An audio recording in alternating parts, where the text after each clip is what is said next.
সাকার করে মানি তাই আমরা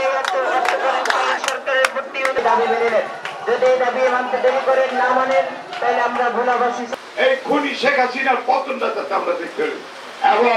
আল্লাহ আমাদের কথা কল হিন্দু মুসলমান ডিভাইডেড করে বিভিন্ন আলকা মন্দিরে কর্মীরা ছিল বিভিন্ন অঙ্গ সংগঠনের নেতৃবৃন্দ ছিল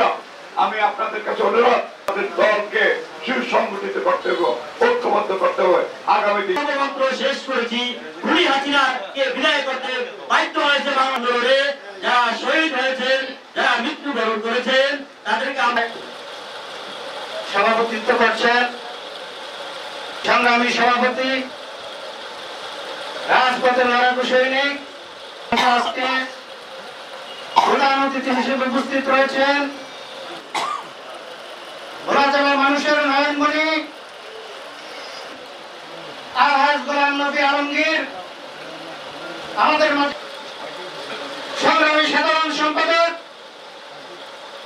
খন্দকার আলমগীর আমাদের মাঝে উপস্থিত রয়েছেন নেতৃবৃন্দ পৌর স্বেচ্ছাসেবক দলের নেতৃবৃন্দ এবং ইউনিয়ন নেতৃবৃন্দ আজকে বাংলার আকাশে একটি হবে মনে করতে আগামী নির্বাচন আমাদের একটা কঠিন চ্যালেঞ্জের নির্বাচন হবে দলকে সুসংগঠিত করার আহ্বান জানিয়ে আমি সকলের কাছে বিদায় নিয়ে এখানে উপস্থিত অসংখ্য নেতা কর্মীর বিরুদ্ধে হাজার হাজার মামলা দেওয়া হয়েছে আমরা এই মামলা থেকে মুক্তি পেয়েছি।